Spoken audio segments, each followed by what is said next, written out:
श्री रामचरितमानस अरण्यकांड ऋषि अत्रि जी द्वारा प्रभु की स्तुति।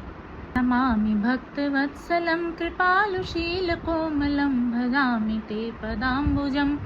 अकामिनां स्वधामदं निकामश्यामसुन्दरं भवाम्बुनाथमन्दरं प्रफुल्लकञ्जलोचनं मदादिदोषमोचनम्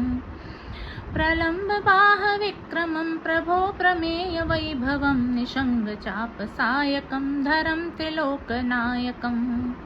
दिनेशवंशमण्डनं महेशचापखण्डनं मुनीन्द्रसन्तरञ्जनं सुरारिवृन्दभञ्जनम्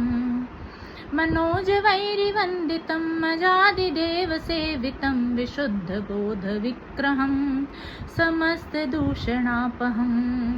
नमामि इन्दिरापतिं सुखाकरं सतां गतिं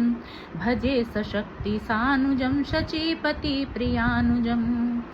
त्वदङ्घ्रिमूलते नराः भजन्ति हीनमत्सरा पतन्ति नो भवार्णवे वितर्कवीचिसङ्कुले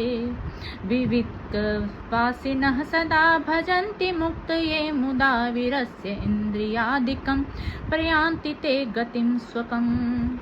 त्वमेकमद्भुतं प्रभो निरीहमीश्वरं विभु जगद्गुरुं च शाश्वतं तुरीयमेव केवलम् भजामि भाववल्लभं कुयोगिनां सुदुर्लभं स्वभक्तकल्पपादपं समं सुसेव्यमन्वहम्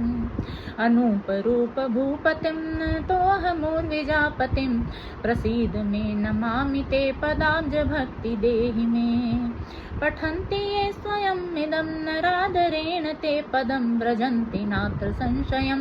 त्वदीयभक्तिसंयुता व्रजन्ति नात्र संशयं त्वदीयभक्तिसंयुता विनती करि मुनिनाय सिरु कह कर जोरी बहोर चरण सरोरुह नाथ जने कलहु तजय मति मोर सियावर राम जय जय राम मेरे प्रभु राम।